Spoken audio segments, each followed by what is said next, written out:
I am on this journey towards obtaining my Master of Arts in Education to enhance my academic knowledge within my career choice. A Master of Arts would justify my competence in pursuit of the knowledge necessary to arm our youth with the best and current practices in literacy today.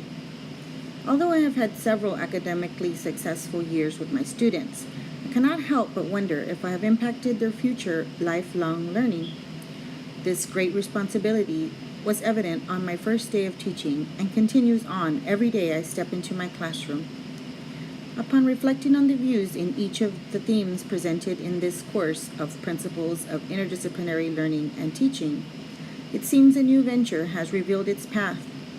I feel guilty of not thinking critically about education as an entity in itself. It is inspiring to review the avenues where education has taken us throughout history and to review the twists and turns of exploration into its factors. It is an evolutionary career when there is a passion for it, and my passion is evident through the commitment to continue my education for the benefit of the student learner. Through this current education, I find myself questioning best practices I understood in my primitive career as an educator.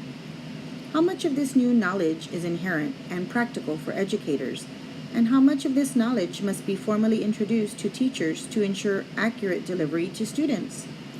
It must be a personal pursuit. Coming from a family of educators, I vowed not to follow the herd and rejected pursuing education as a career. Adulthood has provided me with the ability to reflect on my career choices, and it turns out I was always in the field of education in some manner.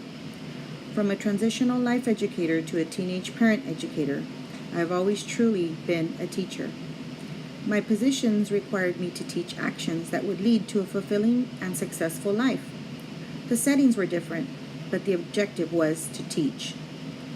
Inquiry is a lifelong skill that must be a clear and concise objective in classrooms. As a teacher, I have the power to make this a realization in my classroom.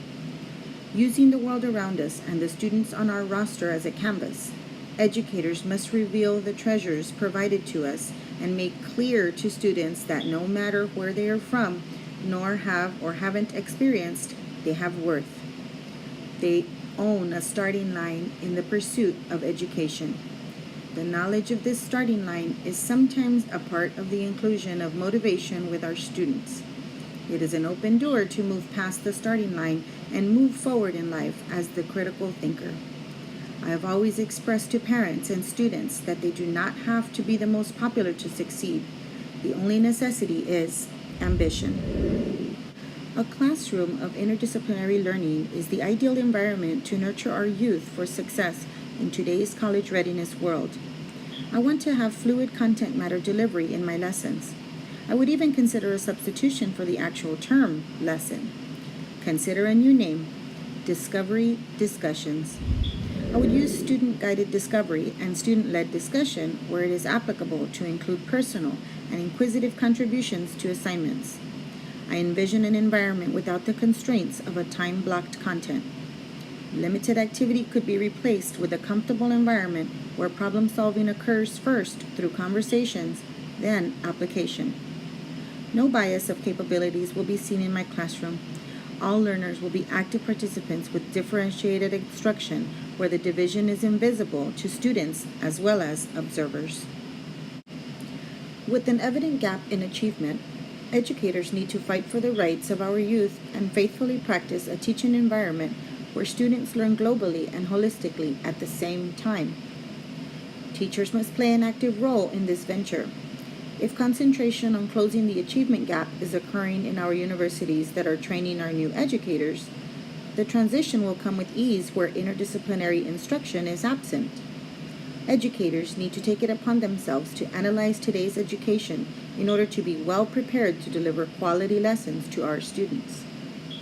A truly college and career readiness environment can be evident in my classroom in the upcoming school year through inquiry-based lessons and real interdisciplinary instruction.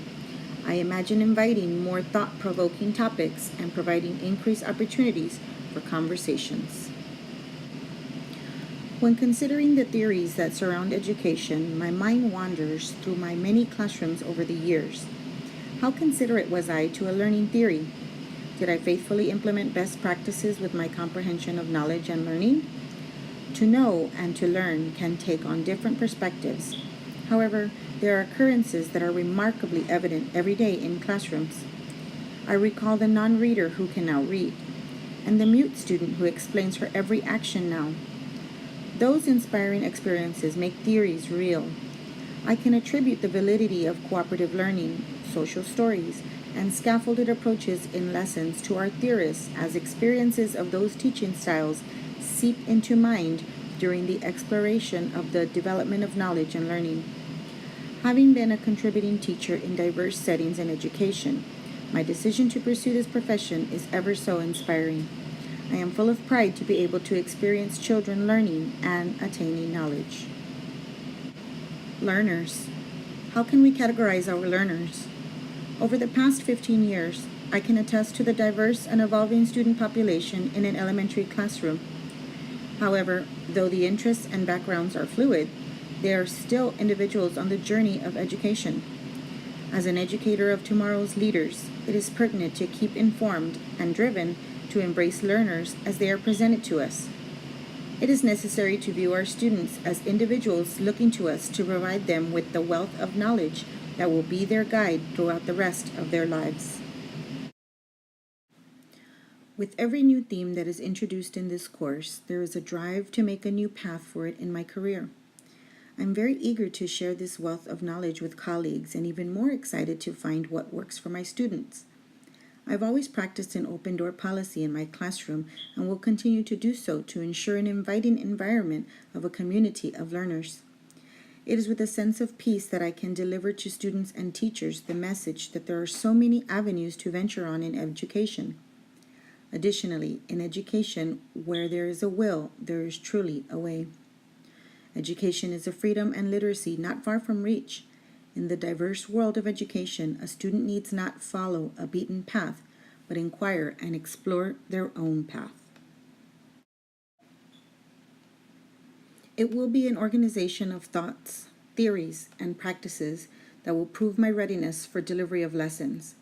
I envision a pursuit into the classroom where students are learning and revealing their potential. I, in turn, reference what I have learned and analyze what they need to be successful. Student knowledge and inquiry will play an even more intricate part in my daily practice. I plan to continue the readings on the history of education. I feel prepared when I realize how this whole thing got started and the avenues research took to fully reveal education and its foundation.